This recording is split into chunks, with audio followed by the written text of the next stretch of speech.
love musicals. They might be doing a scene and then whack out a fiddle and start fiddling. Wow.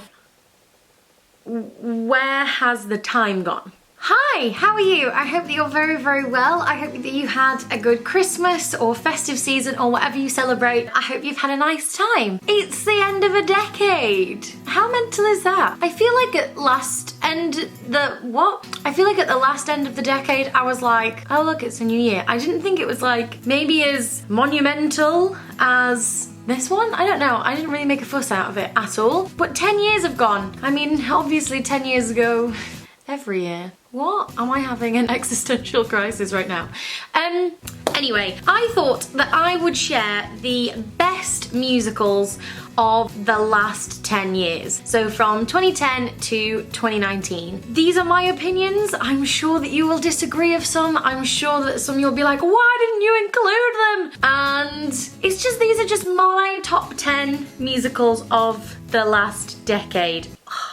I feel really old. I'm also going to be doing a video of my least favourite or like forgotten or worst shows of the decade. So if you're interested in that, definitely subscribe and that will be my next video up. So let's jump into it. So I think most people's top would be Hamilton. I went through like a real Hamilton phase. I love Hamilton. It's a great show. I think it's pure genius at times as well. Some of the writing that Lynn has done just like blows my mind. And every time I listen to it, I discover new things about it. It's an amazing score, amazing show. As I say, I went through like a real phase and then I kind of overdid it and I was a bit like, oh, I can't listen to Hamilton again for a while. But if I'm honest, it is probably one of the greatest pieces of musical theatre ever written. Even if you don't like it, I don't think you can say it's not good, if that makes sense. Because it's just a well-written show. So yeah, Hamilton has to be the top. So predictable, but whatever. I just went on my other videos list and I'm like, that's definitely not in there. Okay, next would have to be Come From Away. I don't know anyone who's seen Come From Away and didn't like it. It's just one of the most incredible pieces of theatre I've ever seen. It's like watching a documentary with music, if that makes any sense whatsoever. But also the music is so layered and the way it moves from song into text, and it takes you from super laughing out loud to crying to like belly laughing again. It's just such an amazing show. If you haven't seen it, please try to. It's incredible. It makes you feel like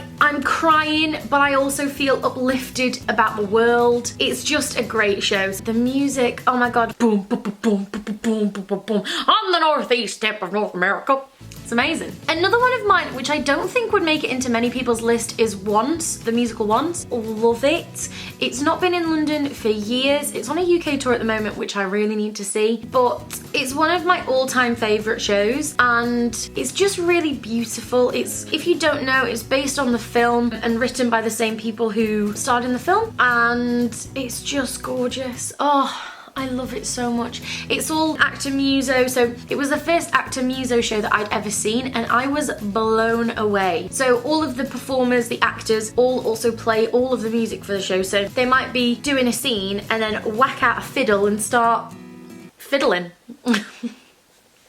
Wow. But I just think it's an incredible show. It's just really beautiful. I suppose the story isn't like gonna change the world, but it's just a beautiful show with beautiful music and gorgeous staging. I loved it. It's very high on my list. These aren't in a particular order, by the way, I've just written them down, but I love Once. So my next one would be Newsies. I've never seen a live production of Newsies, but obviously Disney did a recording of the live production, so I feel like I've seen it. But it's based on the, I think, 90s film with Christian Bale, but the actual stage production didn't come out until 2012. I love Newsies. I mean, whenever you've got Jeremy Jordan in a show, you know that it's gonna be great, but when you've got Jeremy Jordan in a show and then also male ballet dancers doing leaps and jumps and singing, I mean, you just can't really get much better. It's amazing. I feel like I learn from it because it's talking about the history of the Newsboys strike. I didn't know about those before I saw this musical, so It's really sad. It's never had like a life in London. Arts Ed, which is a drama school in London, did a production of it, I think last year, but it was like a week of performances, so I didn't see it. Other than that, it's never had a production in London or in the UK, I think. So I think it's really sad. There was apparently rumours that they tried to bring it over, but they couldn't find the boys to cast it, which I don't know. I'm sure I know of boys who would be good enough to be in Newsies, but I don't know. Anyway, Newsies is great. My next one is one that I think will not be in many people's lists at all, but it's From Here to Eternity. It was a Tim Rice musical from 2013, and it had a very short run in London. It's based on the classic film From Here to Eternity, and it's such a good show. When I was in my first year of uni, everybody in my year seemed to keep going to the show, and I think they just had really cheap tickets because it wasn't selling. Loads of people, they kept going and they were meeting the cast, and it was just like a real thing with my year. And then on 2 shows before it closed, I went to go and see it, and I was like, I feel like I need to go back tomorrow and the day after. It was such a gorgeous production. It's all about the war and the men who are going off to the war and the women that they're leaving behind and the relationships that they have when they're there. And it's, on paper, it is not my kind of thing, but my god, it's gorgeous, and the direction and the staging is incredible. Much like the Disney recording of Newsies, there was a recording of the live production of From Here to Eternity, so if you can get your hands on it, I would definitely suggest seeing it. I believe it's on iTunes to download, so I don't know. If you can, I would definitely suggest it. I don't think I've ever talked about it on my channel, but it's a great show, and personally one of my favourite shows of the last decade. It closed so soon. Oh, and it was such a good show. I loved it. My next show is, I don't know if anyone from outside the UK will know about it, but it's called The Grinning Man. Oh, I loved this show. Oh my god. So basically the story is there's this guy and he gets a scar cut across his face. So he's got a permanent grin, and he's like, I'm not gonna show my face, and he's always on these drugs to help him numb the pain, but it's actually to make him forget his past. And I mean, it's very deep. It's not that deep, but there's lots of like twists and turns to it, and the performances in this show were amazing. There was puppetry. It was in a really intimate space. It was the Trafalgar Studios in London, and the set was incredible, and just everything about it was great. I loved it. I used to be an ambassador for Todaytics, and I was going to interview the cast on the Wednesday, so they sent me on the Monday, and I was like, I loved that so much that I went to go and see it the next day. And when I went on the Wednesday, I was like, I actually saw it for the last 2 evenings, and they were like,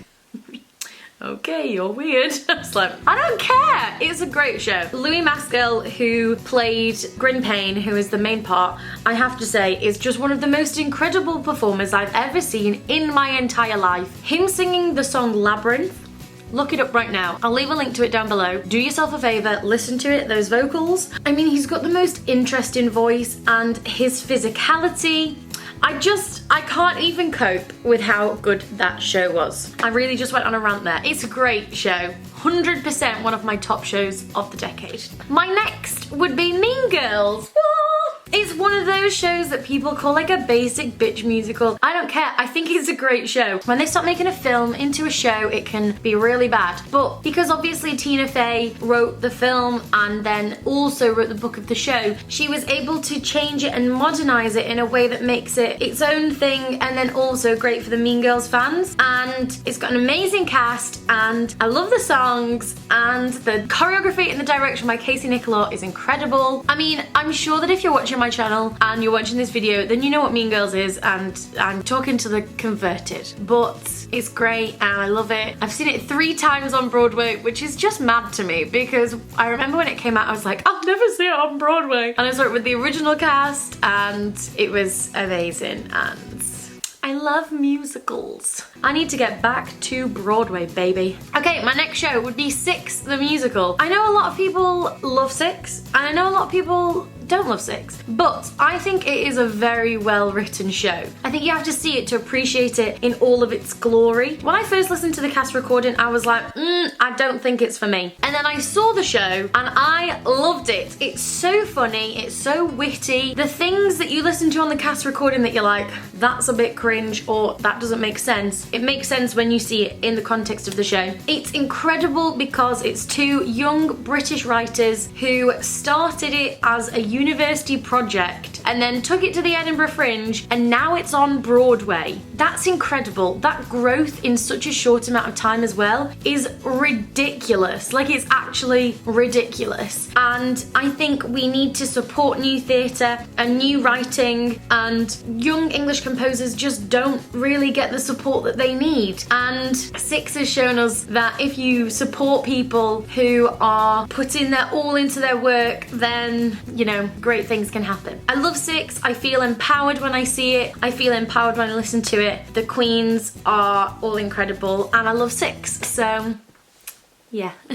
Another one that I have to mention is the Book of Mormon. It's one that I kind of forget about, but when it comes on my shuffle, I'm like, yes, this slaps. Loved Book of Mormon for so long, and then I feel like so many shows have come along. It's kind of been a little bit forgotten, but it is still such a great show. I saw it quite a lot in my first year of moving to London, and it has a real like nostalgia for me, but it's also just very funny. The first time I saw it, I actually saw it on my own. I won the lottery. I was in London for one day on my own randomly before I moved down, and they were like, it's one ticket, and I was like, from Blackpool, and I went, like fully just on my own in this big crowd of people, and they were like, it's Amy, and I was like, nah!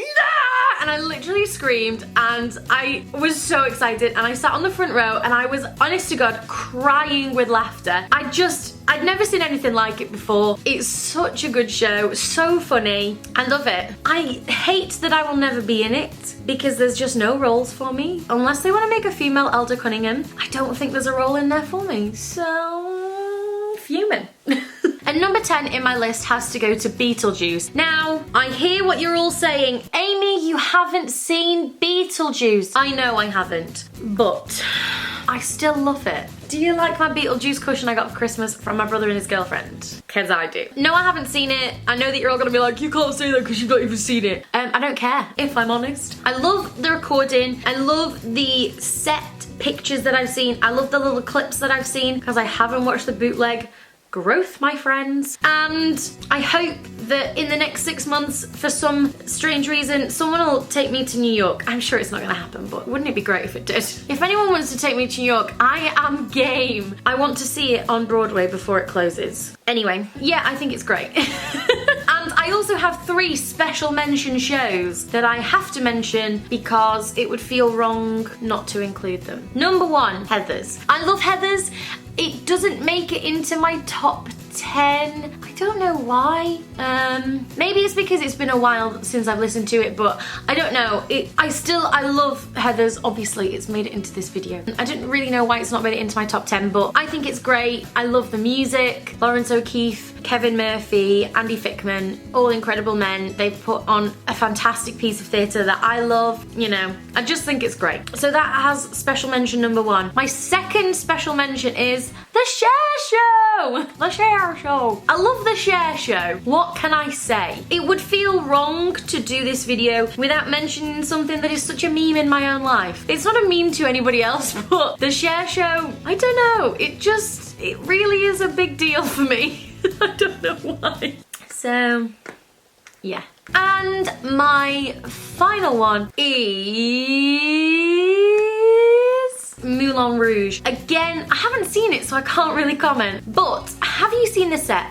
Hello, it is insane. And also, Aaron Tveit. Much like a Jeremy Jordan show, if Aaron Tveit is in your show, you know that it's gonna be a good show. I have heard from so many people that it is so incredible, and they're people I trust. And I've listened to the cast recording, and it's great. So, Moulin Rouge makes it into my special mentions. Yeah. Let me know what are your top 10 list of musicals of the decade, or shows or plays or whatever. Maybe a special mention to ROSMERSHOME. ROSMERSHOME. ROSMERSHOME. If you've never seen my videos before, you're like, what the f? I did a video, I'll link it down below if you're interested. It would make sense. Anyway, thank you so much for watching. I hope that you enjoyed this video. Please do let me know what yours are as well. Please don't be mad if I didn't include your favourite shows. These are just my favourites. And yeah, let's all go to the theatre in the next 10 years and talk about shows that we love. Do you know what's really cool? Just thinking, maybe my future favourite show is being written right now. Anyway, thank you. I will see you soon. Happy New Year, my loves. Bye!